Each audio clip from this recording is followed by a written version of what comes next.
आप देख रहे हैं प्रोग्राम दस्तक रेहान तारिक के साथ। आज जिन स्टोरीज पर देंगे दस्तक उनमें शामिल है ऑपोजिशन की मुलाकात, गिले शिकवे बढ़ेंगे या दूर होंगी शिकायत, नवाज शरीफ का पासपोर्ट मंसूख, क्या साबिक वजीर आजम बरतानिया में कयाम कर सकेंगे, नैब ने कौमी खजाने को 7 अरब रुपए का टीका कैसे लगाया, सीसीपीओ लाहौर उमर शेख को तब्दील क्यों किया गया, क्या लंगर खाने महंगाई को कंट्रोल कर सकेंगे।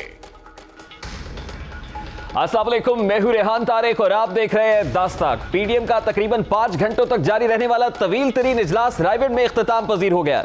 इस इजलास में पाकिस्तान पीपल्स पार्टी के शरीक चेयरमैन आसिफ अली जरदारी और चेयरमैन पाकिस्तान पीपल्स पार्टी बिलावल भुट्टो जरदारी बजरिया वीडियो लिंक शरीक हुए।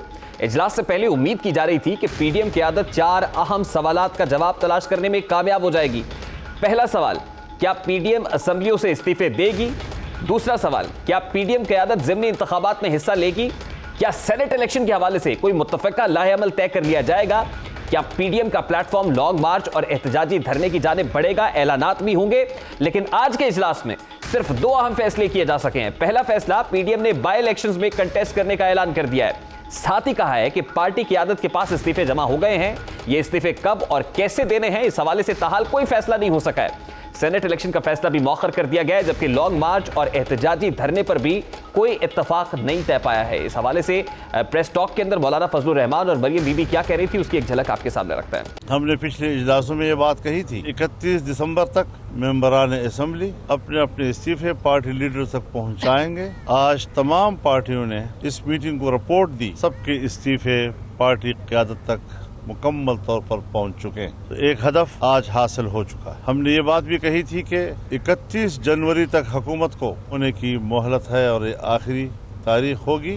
सो आज फिर हम इसका इयादा करते हैं कि हुकूमत के पास 1 महीने की मुद्दत है। उसके बाद फौरी तौर पर पाकिस्तान डेमोक्रेटिक अलायंस की क़यादत बैठकर लॉन्ग मार्च का ऐलान करेगी, उसकी तारीख का तयन ऐलान करेगी। फैसला ये हुआ है कि ज़िमनी इलेक्शन में हमने हिस्सा लेना है। जहाँ तक सेनेट का ताल्लुक है, उसूली तौर पर हम किसी इदारे के इलेक्शन के खिलाफ नहीं हैं, लेकिन अभी उसमें वक्त है, हालात को मद्देनज़र रखा जाएगा और आगे जो हमारे इजलासात होंगे उसमें हतमी फैसले किए जाए।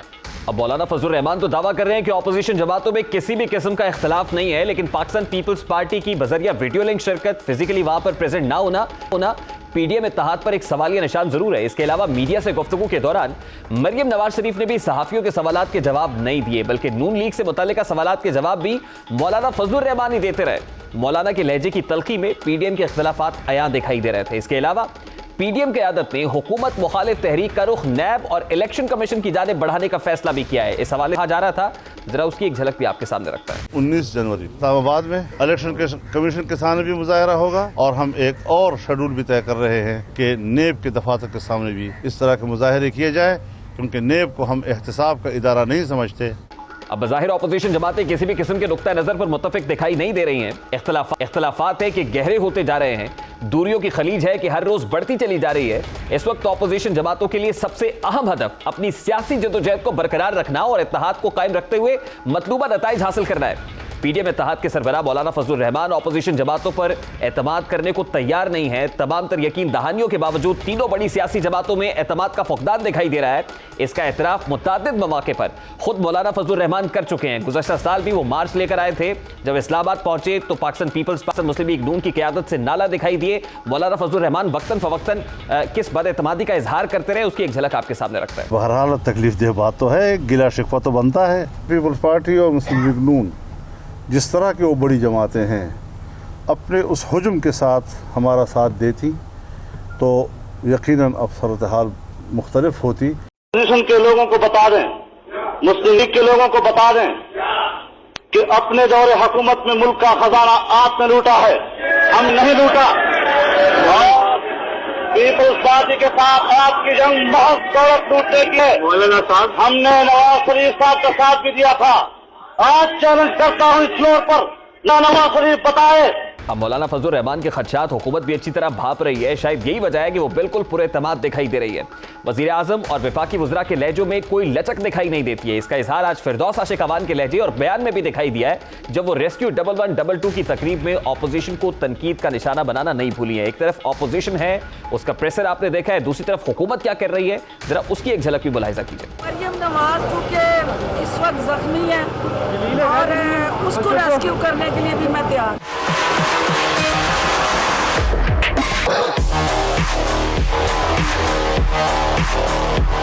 अब हुकूमत की इस पुरएतमादी और इस यकीन के पीछे क्या है, यकीनन ये भी सवाल है। अदम एतमाद की सूरत हाल में ऑपोजिशन जमातों के लिए पीडीएम इत्तेहाद इंतहाई अहम हो गया है। पीपल्स पार्टी और मुस्लिम लीग नून एक दूसरे को मना रही हैं, जबकि मौलाना फजलुर रहमान दूर दूर दिखाई दे रहे हैं।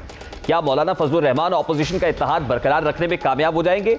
क्या जमीयत उलमा इस्लाम बंद गली की जानिब जा रही है? पीडीएम इत्तेहाद टूटने की सूरत में जेयूआई का सियासी मुस्तकबिल क्या होगा? ऐसे बहुत सारे सवाल आते हैं, क्योंकि पाकिस्तान पीपल्स पार्टी या पाकिस्तान मुस्लिम लीग नून तो इंतखाबात में एक स्टेक होल्डर के जरिए सामने आ सकते हैं, एक स्टेक होल्डर हैं, खुद इंतखाबात कंटेस्ट करेंगे, लेकिन मौलाना फजलुर रहमान का मुस्तकबिल क्या है? जेयूआई फे इस वक्त कहां पर खड़ी है? ये तमाम तर सवाल आते हैं, इनका जवाब देने की कोशिश करेंगे। सेक्रेटरी जनरल जेयूआई फे मौलाना अब्दुल गफूर हैदरी हमारे साथ मौजूद है। बहुत बहुत शुक्रिया हैदरी साहब आपके वक्त के लिए। हैदरी साहब, सबसे पहले तो फरमाइएगा कि इस्तीफों के मामले पर जेयूआई फे की एक उसूली पोजीशन है, एक उसूली मौक़िफ़ है, और शुरू दिन से आप इस नजरिए के हामी रही हैं कि जाली असम्बलियां, इन असम्बलियों से इस्तीफे देकर बाहर आ जाना चाहिए। लेकिन आज जो पीडीएम की बैठक हुई है, इसमें तो इस्तीफों का मामला बड़े पस मंजर के अंदर चला गया और बात ये हो रही है कि ज़मीनी इंतखाबात और सेनेट इंतखाबात अब मिलकर कंटेस्ट कैसे करना है। जी तो हैदरी साहब, ये जो जेयूआई की एक उसूली मौक़िफ़ था, वो तो बहुत पस मंजर में नहीं चला गया सर? बिस्मिल्लाहिर्रहमानिर्रहीम। देखें, जब हम अकेले थे तो हमारा बिल्कुल मौक़िफ़ यही था। जब पीडीएम बना तो पीडीएम में भी हमारा मौक़िफ़ यही है, कर चले, चाहे छोटी जमातें हैं चाहे बड़ी जमातें हैं। तो मैं समझता हूँ, अगरचे मैं इजलास में शरीक नहीं रहा और इजलास की पूरी कार्रवाई से मुझे आगाही नहीं है, लेकिन मैं ये समझता हूँ कि हमें फैसले जो है वो सब मुत्तफ़क़ा राय से करनी चाहिए। और हमारी चाहत अब भी है कि उस वक्त जब हमने लॉन्ग मार्च करना है और फिर आके इस्तीफे पेश करने हैं, तो ये फैसला अपनी जगह पे बरकरार रहे, ये हमारा मौक़िफ़ है।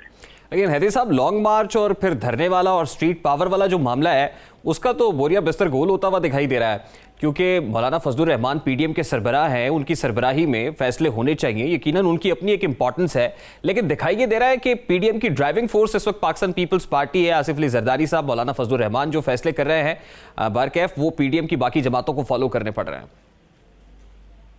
नहीं, ऐसा भी नहीं है कि इसमें मुस्लिम लीग नून जो बड़ी जमात समझते हैं उनको, और उनकी राय भी बिल्कुल जैसी तुली है, और पीपल्स पार्टी भी बड़ी पार्टी है, छोटी पार्टी भी मुझे नहीं कहना चाहिए।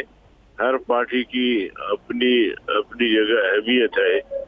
तो इसलिए हम कोशिश ये कर रहे हैं कि जो भी पीडीएम के प्लेटफॉर्म से जो भी फैसला हो वो मुत्तफ़क़ा हो, ताकि पीडीएम टूटे ना बल्कि बरकरार रहे। और इसी धुंध तवानाई के साथ ये ऑप्शन है, इस्तीफा भी एक ऑप्शन है जो हम शुरू से कह रहे हैं, लेकिन अब सिर्फ इस्तीफे के मसले पर साथियों को छोड़ना भी शायद मुनासिब ना हो। लेकिन बहरहाल हमारी राय तो रोज़े अव्वल से ये जब इलेक्शन हुआ तो उस वक्त भी हमने कहा कि हमें हल्फ लेना नहीं चाहिए, और उसके बाद फिर हमारा मुसलसल इस बात पे जोर रहा कि जब तक हम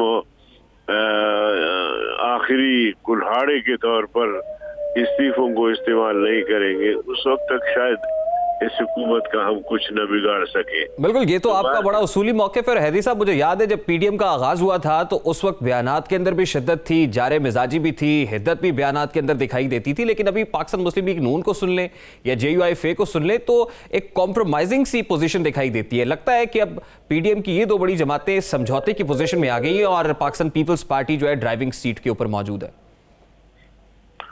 देखिए, मैंने वही बात फिर दोहराना चाहूंगा कि हमें सबको साथ लेकर चलना चाहिए और किसी पार्टी को वीटो पावर पे नहीं होना चाहिए, बल्कि बाकी पार्टियों का भी उसे ख्याल रखना चाहिए। और जाहिर है इस जरूरत को तो सब समझते हैं, मेरे ख्याल में कोई दो राय इसमें नहीं है कि हमारा जो आखिरी ऑप्शन होगा वो इस्तीफों का होगा और उसी से ये जाएगा। लेकिन हैदरी साहब, लगता है इस्तीफों वाला चैप्टर तो क्लोज हो गया ना सर। अब देखें, अब बाई इलेक्शंस में जाएं या सेनेट इंतखाब कंटेस्ट करें, जेयूआईएफ तो बाहर बैठ के देखेगी, 12वें खिलाड़ी का रोल प्ले करेगी। यानी जो मेन प्लेयर्स होंगे वो तो पाकिस्तान मुस्लिम लीग नून कंटेस्ट कर रही होगी, पाकिस्तान पीपल्स पार्टी कंटेस्ट कर रही होगी। तो मेरा बड़ा सादा सा सवाल है कि जैसे आप लॉन्ग मार्च गुज़श्ता साल लेके निकले थे, दो बड़ी जमातों से मौलाना को शिकवा भी था, तो आपको नहीं लगता कि ये फिर जमातें एक बार फिर मौलाना फजलुर रहमान से और जेयूआईएफ से हाथ कर रही? नहीं, मैं समझता हूँ लोग हमें कहते हैं कि जी आप देखें ये फिर आपसे धोखा करेंगे, ये फिर आपसे फराड करेंगे। तो हम कहते हैं कि भाई हम उनकी पोजीशन को समझते हुए या उनकी मजबूरियों को समझते हुए या उनकी तरजीहात को समझते हुए हम उनके साथ चल रहे होते हैं। तो जाहिर है कि जी एक हमने जब तहरीक शुरू की है और एक बुज़दिल हुक्मरानों से हमारा मुकाबला है जो नालायक भी है और सिलेक्टेड भी है, तो उनके लिए हम सब ने मिलकर जो है वो काम करना होगा। लेकिन हैरी साहब देखिए ना, नालायक भी हैं हुक्मरान, आप कहते हैं सिलेक्टेड भी हैं, असेंबलियां भी जाली हैं, फिर उन असेंबलियों का रुख भी कर रही हैं पीडीएम की दो बड़ी इत्तेहादी जमातें। तो आप क्या वजह है कि उन्हें कन्विंस नहीं कर पा रहे, कायल नहीं कर पा रहे कि इन्हीं जाली असेंबलियों से तो हमने मुस्ताफी होकर बाहर निकला है, बजाय इसके कि हम इस्तीफा लेने के लिए जाते, इमरान खान साहब से मांगते, हम तो उसी अमल का फिर हिस्सा बन रहे हैं। बिल्कुल आपकी बात वजह है और आखिरी ऑप्शन भी यही होगा इस्तीफों का। अब ये है कि कुछ मसलियतें भी आड़े आ सकती हैं। मैं नहीं कह सकता कि हमारे दो जमातें जो है वो किसी मजबूरी या मसलियत का शिकार है, लेकिन उसके बावजूद भी हमें मिलकर कदम उठाना होगा। तन्हा हम अगर अपने इस्तीफे पेश करेंगे तो मेरे ख्याल में उसका कोई ज्यादा असर नहीं होगा। अच्छा हैरी साहब, वो किस तरह की मसलतें हो सकती हैं जो आड़े आ सकती हैं, आपको क्या लग रहा है? ये तो खैर आप भी बेहतर तज्जिया कर सकते हैं और मुझे तो पीडीएम को बहरहाल चलाना है और किसी के तरफ अंगुष्ठनुमाई नहीं करनी, लेकिन मुल्क की जो सूरत हाल है, जो ग्राउंड हकायक है, वो उससे हम सब आगाह हैं कि किसकी क्या मजबूरी है। अच्छा चलिए ये बता दें फिर हैदरी साहब कि किस जमात की मजबूरी ज्यादा है? क्या पाकिस्तान पीपल्स पार्टी की ज्यादा मजबूरी है या पाकिस्तान मुस्लिम लीग नून ज्यादा मजबूर है? मैं ये नहीं कह सकता, ये तो फिर वो बता सकते हैं कि उनकी मुश्किल क्या है, क्यों इस्तीफों से पीछे हट गए। बिल्कुल ठीक है, यानी जो ज्यादा मजबूर है वो इस्तीफों से पीछे हट रहा है। नहीं, मैंने कहा कि ये तो वो बता सकते हैं ना कि उनकी मुश्किल क्या है। लेकिन आप ये समझते जरूर है कि मुश्किल कोई ना कोई है। उनकी मुश्किलात का इज़हार मैं करूं तो ये अच्छा नहीं लगेगा। लेकिन हैदरी साहब, इससे तो आप इत्तेफाक करते हैं कि कोई ना कोई जमात मुश्किल में जरूर है कि इस्तीफे देने के ऑप्शन की तरफ नहीं आ रहे और घबरा रहे हैं, क्योंकि जेयूआईएफ तो हमेशा से बड़ी दिलेरी का मुजाहरा करती रही है और स्ट्रीट पावर भी आपके पास, इसमें कोई दो राय नहीं है कि बहुत ज्यादा है। आप वफाकी दारुल हुकूमत में जाकर बैठ भी सकते हैं, नैब का बुलावा आता है तो आप सीधे हो जाते हैं कि हम सिर्फ मौलाना अकेले नहीं आएंगे, पूरी पार्टी आएगी, कारकुनान के साथ आएंगे। तो इतनी दिलेरी बाकी दो जमातों में क्यों नहीं चले, ये तो मैं पूछ सकता हूं ना। देखिए, मैंने खुद बेनज़ीर भुट्टो शहीद की बरसी पर बिलावल भुट्टो साहब को सुना, उसके बाद भी मुसलसल सुन रहे हैं कि हम इस्तीफों के साथ बहुत बड़ी लॉन्ग मार्च करके हम पहुंचेंगे और फरवरी का नाम लेते हैं वो। तो जाहिर है कि एक पार्टी का सरबराह है और जो वो कुछ कह रहा है हमें उस पर एतमाद है। इसी तरह मुस्लिम लीग नून की क़यादत ने हमेशा ऐसी बातें की हैं, तो हमें उन पर एतमाद है। जहाँ तक इस ताख़ीर या तअत्तुल का मसला है, वो इस हवाले से खुद वजाहत कर सकते हैं। इस पोजीशन में वो है कि वो आपको बता सके कि हम जल्दी इस्तीफों के कायल नहीं है, बल्कि कल तक मैं सुन रहा था कि मुस्लिम लीग नून के दोस्तों ने भी बताया कि तमाम इस्तीफे हमारे पास जमा है। मरियम नवाज साहिबा ने भी फरमाया कि सिवाय एक मेंबर के बाकी इस्तीफे हमारे पास पहुंच चुके हैं। JUI के इस्तीफे भी मौलाना फजल रहमान साहब तक पहुंच चुके हैं और मैं यकीन से कहता हूं कि पीपल्स पार्टी के इस्तीफे भी उन तक पहुंच चुके होंगे। अब दिन का तयन करना था, आज शायद नहीं हो सका, तो किसी और मीटिंग में कर लेंगे। चलिए, इस्तीफे तो कुछ ऐसे हैं जो स्पीकर के पास भी पहुंचे, लेकिन फिर वो अरकान असेंबली मुकर गए कि ये इस्तीफे असल में हमने तो नहीं भिजवाए हैं मौलाना। नहीं, इस्तीफे जो है ना, फैसला जो क़यादत ने किया कि इस्तीफे अपनी अपनी क़यादत तक पहुंचेंगे और क़यादत जो है वो फिर मौलाना फजल रहमान साहब के पास जमा करेंगे और फिर अगर स्पीकर को जरूरत पड़ी तो हर एक को बुला के वो तस्दीक करेंगे। ठीक है, बहुत शुक्रिया हैदरी साहब आपके वक्त के लिए। सेक्रेटरी जनरल JUI पे मौलाना अब्दुल गफूर हैदरी हमारे साथ मौजूद थे। यहाँ एक ब्रेक लेंगे, जिसके बाद बात करेंगे कि क्या पासपोर्ट मंसूख होने के बाद नवाज शरीफ को पाकिस्तान वापस लाया जा सकता है। साबिक वजीर आजम की वतन वापसी से मुताल्लिक शेख रशीद साहब ने एक बड़ा बयान दिया है, इस पर बात होगी। इस ब्रेक के बाद हमारे साथ रहिए।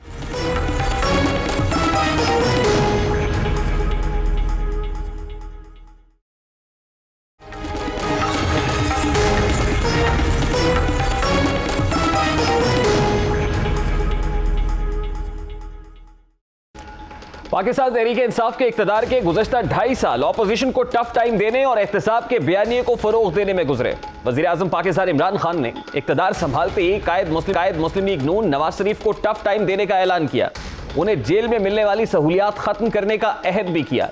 साबिक वज़ीर आज़म नवाज शरीफ से मुताल्लिक वज़ीर आज़म इमरान खान के क्या बयानात रहे हैं, सबसे पहले उसकी एक झलक आपके सामने रखता है। हमारी पूरी कोशिश है कि अब इसको हम रिपोर्ट करवाएं। तो मुझे जाना पड़ा तो फिर मैं बोरिस जॉनसन से बात करूंगा। आज से मेरी पूरी कोशिश है तुम्हें इस मुल्क में वापस लाया जाए और तुम्हें यहाँ आम जेल के अंदर डालेंगे, VIP जेल नहीं होगा। तुम वापस आओ तो मैं देखता हूँ तुम्हें हम कैसे रखते हैं। नवाज शरीफ कहते हैं जी मैं खाना घर से मंगवाऊंगा, फिर कहते हैं जी एयर कंडीशन लगा दो जेल में, अब टीवी चाहिए जेल में। वापस जाके मैं ये टीवी तो जेल से निकालूं ना मैं। ये तो वज़ीर आज़म इमरान खान के साबिक वज़ीर आज़म नवाज शरीफ से मुताल्लिक तासुरात है जो आपने देखे हैं, लेकिन ना सिर्फ वज़ीर आज़म इमरान खान बल्कि खुद वफाकी और सूबाई वज़रा भी नवाज शरीफ की वतन वापसी से मुताल्लिक क्या दावे करते रहे हैं, उसकी एक हल्की सी झलक भी आपके सामने रखता है। इनकी एक्स्ट्राडिशन जो है वो सजा याफ्ता मुजरिम के कॉन्टेक्स्ट में ली जाएगी ताकि इनकी वापसी हो सके। मैं आपको यकीन दिलाता हूँ कि इंशाअल्लाह 15 जनवरी तक नवाज शरीफ पाकिस्तान में होंगे किसी एक जेल में। माशी साहब को 15 जनवरी से पहले वापस ले आएंगे। तारीखें गुजरती गई मगर नवाज शरीफ की वतन वापसी की राह हमवार नहीं हो सकी है। आज वजीर दाखिला ने साबिक वजीर आजम को वतन वापस लाने के लिए एक नया अंदाज और नया तरीका आजमाने का ऐलान किया है। वो तरीका क्या है, वजीर दाखिला की जुबानी सुनते हैं। 16 फरवरी को नवाज शरीफ का पासपोर्ट जो है रिन्यू नहीं होगा, वो कैंसिल तस्वर किया जाएगा। सवाल पैदा होता है कि अगर साबिक वजीर आजम के पासपोर्ट की तजदीद नहीं होगी तो क्या वो लंदन में कयाम कर सकते हैं? लंदन में कयाम के लिए साबिक वजीर आजम को कौन सा रास्ता इख्तियार करना पड़ेगा? क्या हुकूमत नवाज शरीफ को वतन वापस लाने के लिए पासपोर्ट को बतौर हथियार इस्तेमाल करेगी? नवाज शरीफ के पासपोर्ट मनसूखी के क्या असरात हो सकते हैं? इसके तमाम तर कानूनी पहलुओं पर बात करेंगे। इस वक्त बरतानवी कवानीन के माहिर बैरिस्टर इलाही हमारे साथ मौजूद हैं। बहुत बहुत शुक्रिया बैरिस्टर साहब आपके वक्त के लिए। बैरिस्टर साहब, सबसे पहले तो ये फरमाइएगा कि हुकूमत पाकिस्तान अगर साबिक वजीर आजम का पासपोर्ट जब्त कर लेती है या शहरियत मनसूखी के फैसले की जानिब जाती है तो क्या हुकूमत बरतानिया साबिक वजीर आजम को डिपोर्ट कर देगी या उन्हें वापस आना पड़ेगा? नहीं, ना वो डिपोर्ट करेंगे इस बुनियाद पे, ना मियाँ साहब को वापस आना पड़ेगा। अगर तो उनका पासपोर्ट जब्त किया जाता है तो इस चीज़ का असर सिर्फ और सिर्फ उनकी फर्दर लीव टू रिमेन की एप्लीकेशन के वक्त सामने आएगा। और मियाँ नवाज शरीफ साहब हमेशा जब फर्दर लीव टू रिमेन की एप्लीकेशन डालेंगे तो वो ये कह सकते हैं कि मैंने हुकूमत पाकिस्तान से ट्राई की अपना पासपोर्ट बनवाने की, लेकिन उन्होंने मेरा पासपोर्ट जब्त कर लिया या कैंसिल कर लिया या मज़ीद रीन्यू नहीं किया। तो ये एक माकूल वजह होगी जो कि कानून इजाज़त देता है कि आप बगैर पासपोर्ट के फर्दर लीव टू रिमेन की एप्लीकेशन डाल सकते हैं। जहाँ तक शहरियत की मनसूखी का मामला है तो मैं नहीं समझता कि हुकूमत पाकिस्तान कभी उस इक़दाम की तरफ जाएगी, क्योंकि ये इन कॉन्फ्लिक्ट आएगा उस एप्लीकेशन के साथ जो कि सेक्रेटरी ऑफ स्टेट हुकूमत बरतानिया को उन्होंने दायर की हुई है कि मियाँ नवाज शरीफ साहब हमारे शहरी हैं, उन्हें वापस किया जाए। अगर उनकी शहरियत मनसूख कर दी जाती है तो पाकिस्तान किस बुनियाद के ऊपर हुकूमत बरतानिया से उनकी हवालगी का मुतालबा करेगा? अच्छा मेरे साहब, जिस वक्त साबिक वज़ीर आज़म बरतानवी हुकूमत से ये कहेंगे कि क्योंकि मेरा पासपोर्ट रिन्यू नहीं हो रहा है आप वीज़ा एक्सटेंड कर दें, तो आपको लगता है कि ये रीज़न काफ़ी होगी कि हुकूमत पाकिस्तान क्योंकि पासपोर्ट में तोसी नहीं दे रही है तो इस वजह से कर दिया, कोई और रीज़न देनी पड़ेगी और कोई ऐसी तौजीह पेश करनी पड़ेगी जो काबिल कबूल भी हो? उन्हें सिर्फ और सिर्फ circumstances beyond his reasonable control बताने हैं और ये मेरे ख्याल में काफ़ी होगा। नहीं, वो सर्कमस्टांसेस क्या होंगे सर? वो उनकी बीमारी वजह हो सकती है, उज़र हो सकता है, या फिर वो जो पॉलिटिकल विक्टिमाइजेशन का तासुर यहाँ पाकिस्तान में है कि साबिक वज़ीर आज़म को पॉलिटिकली विक्टिमाइज किया जा रहा है, वहाँ पर हालात उनके लिए साजगार नहीं है इसलिए बरतानिया में मौजूद हैं, तो ये रीज़न देनी पड़ेगी बरतानवी हुकूमत को।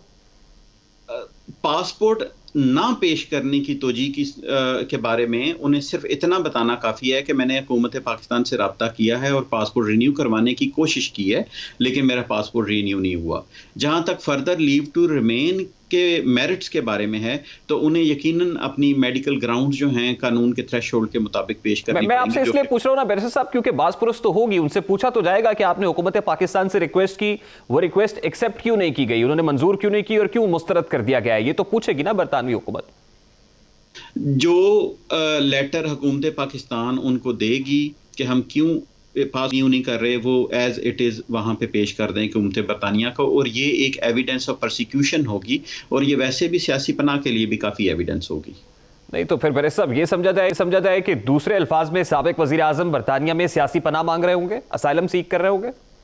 ये उनकी अपनी ऑप्शन है कि वो असाइलम सीख करते हैं कि नहीं, लेकिन अभी उनके पास मेडिकल की ग्राउंड्स काफ़ी हद तक मौजूद हैं। और जहाँ तक सियासी पनाह की बात है तो उसके बारे में कानून बड़ा क्लियर है। अगर मियाँ साहब को सियासी पनाह क्लेम करनी थी तो वो जिस दिन यहाँ पे लैंड किए हैं उसी दिन क्लेम कर लेनी चाहिए थी। ये डिले हमेशा उनके आड़े आएगा अगर वो सियासी पनाह की तरफ जाते हैं कि आज क्यों क्लेम कर रहे हैं, पहले क्यों नहीं क्लेम। बिल्कुल ठीक, यानी इम्कानात ये है कि मेडिकल ग्राउंड्स ही पेश किए जाएंगे। अगर मेडिकल ग्राउंड्स के ऊपर वो वहाँ रहने की दरखास्त करते हैं तो ये कितने दिन के लिए, मतलब ये भी तो कोई टाइम बाउंड होगी ना कि इतने 6 माह के लिए हुकूमत बरतानिया इजाजत देती है, जब तक इलाज चल रहा है 1 साल के लिए दे सकती है, फर्दर कितनी देर तक वो वहां पर बरतानिया में पड़ाव डाल सकते हैं सर? एक वक्त में मैक्सिमम 30 माह के लिए डिस्क्रिशनरी लीव मेडिकल ग्राउंड के ऊपर मिल सकती है और अगर इलाज 30 माह के अंदर मुकम्मल नहीं होता तो फिर further leave to remain apply की जा सकती है। अगर इलाज इससे कम मुद्दत में मुकम्मल हो सकता है तो उससे कम मुद्दत का वीज़ा उन्हें मिलेगा और बतौर एविडेंस उन्हें डॉक्टर्स के लेटर्स पेश करने पड़ेंगे कि कितने अरसे में उनका इलाज मुमकिन है। ये जो सिनारियो आप बयान कर रहे हैं बैरिस्टर साहब, इसमें साबिक वज़ीर आज़म के लिए तो कोई दिक्कत नहीं है, दिक्कत तो सिर्फ हुकूमत पाकिस्तान के लिए दिखाई दे रही है। क्या कुछ ऐसा हो सकता है, क्योंकि हुकूमत तो अपनी तरफ बताती है कि हम कोशिश कर रहे हैं कि साबिक वज़ीर आज़म को वापस पाकिस्तान लाया जाए, तो ऐसे में तो रावी चैन ही चैन लिख रहा है साबिक वज़ीर आज़म के लिए। मामला ये है कि मियाँ साहब की मेडिकल की चूंकि एविडेंस मौजूद नहीं है हमारे सामने, किसी के भी सामने, इसलिए ये कहना कि उनके लिए ये मेडिकल ग्राउंड के ऊपर वीज़ा लेना आसान है या मुश्किल है, ये बहुत कबल वक्त है। दूसरे नंबर के ऊपर ये कि मेडिकल ग्राउंड के ऊपर वीज़ा इतनी आसानी से नहीं मिलता, इसके लिए जो थ्रेशोल्ड है लीगल वो बहुत हाई है। इंसान को करीबुल मर्ग होना होता है या उसका इलाज उसके वतन में मुमकिन ही ना हो। अभी ये कि मियाँ साहब की अभी करंट मेडिकल कंडीशन क्या है, उनके डायग्नोसिस क्या है और क्या उसका इलाज पाकिस्तान में मुमकिन है कि नहीं, ये सारी बातें वो तो एविडेंस देखे बगैर बताई नहीं जा सकती। लेकिन वही पेचीदगियां हैं जो बरतानवी हुकूमत को भी देखनी पड़ेंगी और वही पेचीदगियां हैं जो यहाँ पर भी मेडिकल बोर्ड पर, जिस पर बहुत सारे कंसर्न्स भी शो किए जा रहे हैं, कन्फ्यूजन्स भी हैं, नुक्ताचीनी भी की जाती है, सवालिया निशान भी उठाए जाते हैं कि मेडिकल ग्राउंड्स क्या इस काबिल थी कि वो यहाँ से चले जाते और वो इलाज यहाँ पर दस्तयाब नहीं था। अच्छा, इस सारी डिस्कशन के अंदर शायद एक पहलू जिसे हम सरफे नजर कर रहे हैं वो ये है कि वो साबिक वजीर आजम है, 3 बार के वजीर आजम रह चुके हैं। क्या उनका पासपोर्ट एक आम पासपोर्ट होगा या डिप्लोमेटिक पासपोर्ट होगा, उन्हें कोई इस्तिस्ना हासिल होगा? अगर ऐसा होता है, डिप्लोमेटिक पासपोर्ट होता है, तो फिर बैरिस्टर साहब इसमें क्या इस्तिस्ना हासिल हो सकेगा साबिक वजीर आजम को? अगर हुकूमत पाकिस्तान ने उनको डिप्लोमेटिक पासपोर्ट दिया हुआ था जो कि अभी तक वैलिड है, और अगर उसी को कैंसिल करने का मामला है तो उसके फ़ौरन बाद मियां नवाज शरीफ साहब को कैंसिलेशन के यहाँ पे फर्दर लीव टू रिमेन की एप्लीकेशन डालनी पड़ेगी। लेकिन ये वो तमाम बातें हैं जिसकी हमारे पास कोई क्लैरिटी या एविडेंस मौजूद नहीं है, क्योंकि ये मियां नवाज शरीफ साहब का इंतहाई पर्सनल मामला है कि वो कौन से पासपोर्ट पर ट्रैवल किया, उन्होंने विजिट वीज़ा पर ट्रैवल किया या मेडिकल ग्राउंड के ऊपर ट्रैवल किया, और उनका वीज़ा कब एक्सपायर हुआ, क्या उन्होंने एप्लीकेशन फाइल की, अभी वो किस स्टेज पे है। ये तमाम वो चीज़ें हैं जिनके ऊपर कमेंट करना मुनासिब नहीं होगा unless we have got evidence of that. ठीक है, बहुत बहुत शुक्रिया बैरिस्टर साहब आपके वक्त के लिए। बैरिस्टर मजहर इलाही हमारे साथ मौजूद थे। नवाज शरीफ की वतन वापसी के दावों के अलावा पीटीआई ने पाकिस्तानी सियासतदानों की बैरून मुल्क दौलत भी वापस लाने का ऐलान किया था। पाकिस्तान तहरीक इंसाफ के रहनुमा कौम की लूटी हुई दौलत को वतन वापस लाने से मुतालिक जब वो ऑपोजिशन में थे और हुकूमत में आने के बाद क्या कहते रहे हैं, जरा उनके बयानात की झलक आपके सामने रखते हैं। तो मेरा पाकिस्तान का 200 अरब डॉलर जो बाहर पड़ा हुआ है, इमरान खान अगले दिन उसको पाकिस्तान वापस लेके आएगा। पहले दिन 100 अरब डॉलर बाहर दुनिया के मुंह पे दे मारेगा और 100 अरब डॉलर आपके ऊपर लगाएगा। कहते हैं कि पाकिस्तान में यौमिया 12 अरब करप्शन होती है। अगले दिन जब इमरान खान अपने ऑफिस जाएंगे तो सबकी फाइलें बुलाएंगे और हिसाब किताब शुरू कि बेटा जरा बताओ, ये नहीं कि मनी ट्रेल नेब जाओ सुप्रीम कोर्ट जाओ, ये लंबी कहानी नहीं चाहिए। जरा बताओ कि आपकी तनख्वाह इतनी थी, महीने के इतनी, साल के इतने, ये बाकी पैसा कहां से आया, नहीं बताया, लटकाओ इनको। मुराद सईद साहब कह रहे थे कि जब आएंगे तो फिर कहेंगे कि लटकाओ इनको, कोई लंबी चौड़ी बात नहीं होगी। कौम ने तहरीक इंसाफ के हर वादे पर यकीन किया, लेकिन जब पाकिस्तान तहरीक इंसाफ इक़्तिदार में आई तो इल्म हुआ कि किसी भी मुल्क के साथ मुजरिमान के तबादले या दौलत की वापसी के लिए किसी भी किस्म का मुआहदा नहीं है, कोई एक्स्ट्राडिशन ट्रीटी मौजूद नहीं है। दावा हुआ कि बरतानिया तो फौरी तौर पर मदद करेगा, मगर इस मामले पर भी आलमी मुआहदे आड़े आए। शहजाद अकबर की सरबराही में कमीशन बना, मगर वो कमीशन भी बुरी तरह नाकाम हुआ। लेकिन आज एक और इंतहाई अहम खबर सामने आई है। बैरून मुल्क में मौजूद पाकिस्तानियों की जायदादों का सुराग लगाने के लिए ब्रॉडशीट फर्म की खिदमत हासिल की गई थी। इस दौरान 1 रुपए की जायदादों का सुराग नहीं मिला, ताहम कौमी खजाने को 7 अरब 18 करोड़ रुपए का टीका लगा दिया गया है। कौमी एहतसाब ब्यूरो ने आज से 17 साल कबल ब्रॉडशीट फर्म से मुआहिदा किया। यह मुआहिदा 2018 में नैब ने एकतरफा तौर पर खत्म कर दिया, जिसके बाद ब्रॉडशीट ने आलमी मसालियाती अदालत से रुजू किया। अदालत ने नैब पर 2 करोड़ 87 लाख डॉलर यानी 4 अरब 58 करोड़ रुपए जुर्माना किया। अब नैब के वकीला एलन और ओवरी को उनकी फीस को शामिल करके यह रकम 45 मिलियन डॉलर यानी 7 अरब 18 करोड़ रुपए तक पहुंच जाती है। नैब ने लंदन हाई कोर्ट के फाइनेंशियल डिवीजन के 17 दिसंबर के फैसले के खिलाफ अपील भी नहीं की है। नैब को 24 दिसंबर तक अपील का हक हासिल था, ताहम उनके वकील ने उन्हें बताया कि ऐसा करने से उन पर मजीद माशी बोझ बढ़ेगा, जिनमें ब्रॉडशीट को अदायगी की रकम के साथ साथ नैब के वकीला को रकूम की अदायगी, जुर्माने और सूद की रकम भी शामिल होगी।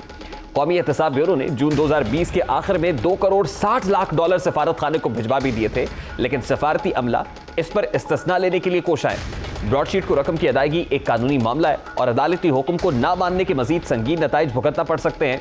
आवाम की लूटी दौलत वापस लाने की खबरें सुनाकर कौम को अरबों रुपए का टीका लगा दिया जाता है, लेकिन इसके बावजूद दौलत का सुराग तक नहीं मिला है। एसेट रिकवरी यूनिट की शक्ल में आवाम पर मजीद बोझ डाला जा रहा है। अरबों रुपए फूंक देने के बावजूद दौलत का सुराग नहीं मिल सका, कई सवालात जन्म लेते हैं। क्या हुकूमत दौलत का सुराग लगाने के दावों के जरिए आवाम को बेवकूफ़ बना रही है? हुकूमत ने 2.5 सालों में आवाम की दौलत वापस लाने के लिए मुआहदे क्यों नहीं किए हैं? यकीनन आज हर पाकिस्तानी इन सवालात का जवाब जानना चाहता है और ज़रूरत इस अमर की है कि आवाम को उनके सवालात के जवाब दिए जाए। अभी एक ब्रेक लेंगे और ब्रेक के बाद जब वापस आएंगे तो फिर बात करेंगे कि CCP लाहौर को क्यों तब्दील किया गया है। CCP लाहौर उमर शेख, जिन्हें हुकूमत की आशीर्वाद हासिल थी, उन्हें तब्दील कर दिया गया है। बड़ा अहम मामला है, इस पर बात होगी इस ब्रेक के बाद। हमारे साथ रहिए।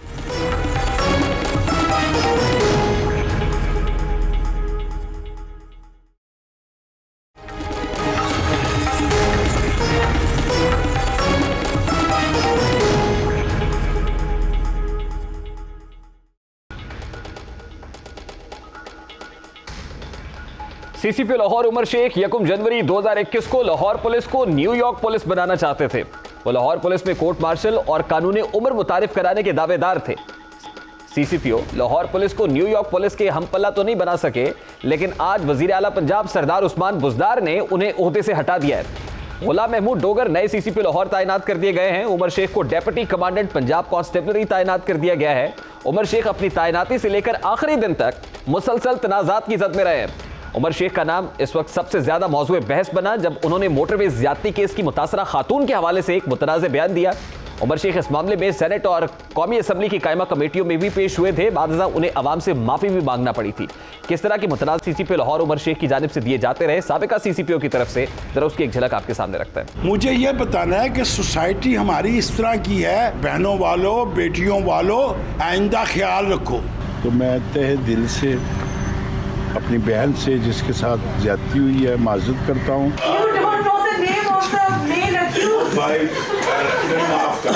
ज्यादा हो जा मेरे लिए मौत है, तुम मेरी मौत का समान पे कर दो, मैं तुम्हारी मौत का समान करांगा। मैंने ये जवाब जरूर दे, मैं तेरे छड़ांगा कोई ना नीते। मैं इतना ख्याल पे रख रहा हूँ, तू तमाशा लगाया है। अब ये तमाम तर मुतनाज़े बयानात हैं जो सीसीपी लाहौर उमर शेख से मंसूब रहे हैं। तमाम तर अवामी दबाव, ऑपोजिशन के इल्जामात और मुतालबात के बावजूद उमर शेख को उनके ओहदे से हटाया नहीं जा सका, बल्कि वज़ीर आज़म इमरान खान उनके दिफा में सामने आए और उन्हें सीसीपीओ क्यों बनाया गया और उन्हें अवामी दबाव के बावजूद क्यों नहीं हटाया गया, वो तमाम तर तौजीहात वज़ीर आज़म इमरान खान ने खुद पेश की। वो क्या कह रहे थे, जरा उसकी एक झलक भी आपके सामने रखता है। मैं अब सबको बताऊं कि क्यों हमने फैसला किया चेंज का, ये मैं आपको बताऊं। वहाँ मेरे बहनोई हैं, उनके ऊपर को 5 साल से उनके प्लॉट्स के ऊपर कब्जा, PIA सोसाइटी थी, वहाँ कब्जा हुआ था। हमारी जब गवर्नमेंट आई तो उन्होंने कहा कि देखें अब आपकी गवर्नमेंट है, और वो कब्जा ग्रुप था, उसने कब्जा किया हुआ था। मैं वो कहूँ उनको कि मैं कहूँ अब हमारी गवर्नमेंट है, कब्जा तो छुड़वा दो। मुझे मेरे ब्रदर इन लॉ ने टेलीफोन किया कि जी साथ वाला हमारा है, उसके भी प्लॉट पे कब्जा था, वो यूसुफ, उसको वो कब्जा ग्रुप धमकियां दे रहा है। फिर उसकी मुझे आई कि जी वो उनको धमकियां दे रहे हैं कि मार देंगे, और उसको शाम को गोली मार दी। तो फिर क्या हुआ? कुछ भी नहीं हुआ, वो दंदनाते फिर रहे हैं बाहर। फिर उसके बाद मैंने फैसला किया कि अगर ये लाहौर के अंदर ये हो रहा है तो वह बाकी पाकिस्तान, बाकी पंजाब में, तब मैंने फैसला किया चेंज का। और जब वो आया इसने आते साथ ही पकड़ लिया ये जो नया सीसीपीओ है। उमर शेख की कोशिशों से वजीर आजम के बहनोई को प्लॉट का कब्जा तो मिल गया, मगर लाहौर हाई कोर्ट के 2 रुकनी बेंच ने कब्जा गैर कानूनी करार देते हुए प्लॉट हकीकी मालिक याकूब खोखर को वापस करने के अहकाम जारी किए हैं। अदालती फैसले के बाद सवाल पैदा होता है कि क्या वजीर आजम कब्जा माफिया की सरपरस्ती कर रहे हैं? क्या प्लॉट के कब्जे पर अदालती फैसले के बाद उमर शेख की तब्दीली नागुज़ीर हो गई थी? उमर शेख दावों के बावजूद शहर लाहौर को कब्जा माफिया से निजात नहीं दिला सके, लेकिन उन्होंने लाहौर पुलिस में कोर्ट मार्शल निजाम बनाने का दावा भी किया था। उन्होंने पुलिस अफसरान और एहलकारों को हथकड़ियां भी लगवाई। इसी तरह आला तालीम याफ्ता सब इंस्पेक्टर भी सीसीपीओ के रवैये के बायस अपने ओहदे से मुस्ताफी हो चुके हैं।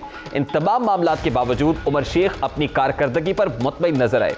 हाल ही में उन्होंने एक इंटरव्यू दी, अपनी परफॉर्मेंस के बारे में क्या कह रहे थे वो भी आपके सामने रखता है। लाहौर के थानों में पुलिस का रवैया बेहतर हुआ है, उनका रिस्पांस बेहतर हुआ है, और यही सारा इशू था। जो इशू असल में था वो यही है कि जो तो इफ़ेक्टिव लोग हैं और जो टॉप लेवल है हमारी सोसाइटी का, उसको तो रिस्पांस मिल ही जाता है। असल इशू तो उन गरीब लोगों का था जो 70-80% ऑफ द सोसाइटी हैं और जिनको नहीं सुना जाता था। तो मैं समझता हूँ कि ये पूरी तरह ये तासर एक यकीन में बदल चुका है कि लाहौर की पुलिस एक बेहतर तरीके से रिस्पॉन्ड कर रही है। अब सीसीपी लाहौर की आज अचानक रुखसती कई सवालात पैदा कर रही है। क्या वजीर आजम के बहनोई के प्लॉट का मामला सीसीपीओ की रुखसती का बाइस बनाए? अवामी दबाव के बावजूद सीसीपीओ को हटाया नहीं गया, तो आज अचानक उन्हें क्यों तब्दील किया गया है? क्या वजीर आजम और वजीर आला सीसीपीओ लाहौर से नाराज हैं? यकीनन ये सवालात आज हर पाकिस्तानी के जहन में हैं, कम से कम हर शहर लाहौर के बासी के जहन में होंगे, और उनके जवाब आना भी ज़रूरी है, जो खुद वज़ीर आज़म इमरान खान दे सकते हैं, या खुद वज़ीर आला पंजाब उस्मान बुज़दार को ये मालूम है कि उन्होंने सीसीपी लाहौर उमर शेख को उनके ओहदे से क्यों है। अब यहाँ एक ब्रेक लेंगे, जिसके बाद बात करेंगे कि क्या महंगाई का इलाज लंगर खानों में है। वज़ीर आज़म इमरान खान की जानिब से साल के पहले दिन एक और लंगर खाने का इफ्तिताह किया गया है। इस मामले पर बात होगी इस ब्रेक के बाद। हमारे साथ रहेगा।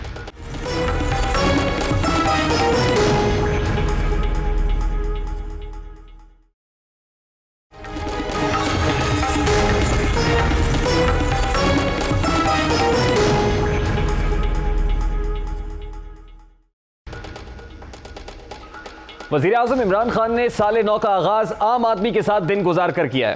उन्होंने आज लंगर खाने का इफ्तिताह किया है, साथ ही कौम को यकीन दिलाया है कि नया साल खुशहाली और उम्मीदों भरा साल होगा। चैलेंजेस आगे भी हैं, इस साल और भी चैलेंजेस हैं, और वो हमारे नहीं सारी दुनिया में इंशाअल्लाह जो हमारा तजर्बा इस मुश्किल वक्त से 2 साल और ख़ास तौर पे पिछले साल जो हमारा तजर्बा हुआ है, इंशाल्लाह हम अब तैयार हैं हर किस्म का चैलेंज फेस करने के लिए। वज़ीर आज़म ने ऐसा ही दावा 2020 में भी कौम से किया था, लेकिन गुज़श्ता साल मुल्क में महंगाई का राज रहा और सबसे ज्यादा इजाफा खाने पीने की अशिया की कीमतों में हुआ, यानी फूड इन्फ्लेशन सबसे ज्यादा बढ़ी। लेकिन आज नए साल के आगाज पर एक बार फिर उम्मीद दिलाई जा रही है, लेकिन क्या कौम इस बार हुकूमती दावों पर यकीन कर लेगी? ये बड़ा अहम सवाल है। हमने अवाम से जानने की कोशिश की है, अवाम क्या कहते हैं, अवाम की राय भी आपके सामने रखते हैं। उम्मीद करते हैं इंशाल्लाह ये अच्छा गुजरेगा और आसानी होगी लोगों के लिए। ये दुआ करते जी वो थोड़ा महंगाई ज़्यादा है वो कम होगी, बगैर हम लोग क्या करते हैं, कौन सा आते है वो बोलेगा वो चोर है, दूसरा बोलेगा वो चोर है। दुआ अल्लाह ताला नया साल मुबारक करे, पाकिस्तान खुशहाल रहो, तरक्की करे। पेट्रोल महंगा, बिजली आ नहीं रही, गैस आ नहीं रही, बिल आ रहे हैं, क्या करे गरीब आदमी, परेशानी से पिस गए हैं हम। महंगाई का इन्ना तो जोर आ, मजदूर आ, अल्लाह की रस्म रोटी नहीं पूरी होने दी बस। महंगाई तो इसी 2 साल में बढ़ी है ज़्यादा, लेकिन पहले फिर भी कुछ इंसान अपने हालात घर के सही सेट करता। माड़ा बंदा 12 जी ने खान वाले, वो गरीब बंदा की करे, 500 रुपये उन्हें कमाना है। यकीनन इस वक्त आम आदमी को जो सबसे बड़ा चैलेंज दरपेश है वो भूख है, अफलास है, गुर्बत है और महंगाई है। उम्मीद करते हैं कि 2021 में आम आदमी के ये चैलेंजेस बेहतर हो पाएंगे और हुकूमत भी आम आदमी की बेहतरी और फलाह बहबूद के लिए तमाम तरह इक़दामात करेगी। ऑपोजिशन की तहरीकें आती जाती रहती हैं, लेकिन हुकूमतें अपनी परफॉर्मेंस के जोर पर खड़ी रहती हैं। ये तो था आज का दस्तक। आपसे मुलाकात होगी इंशाअल्लाह अगले हफ्ते। अपना रखिएगा ख्याल। अल्लाह हाफ़िज़।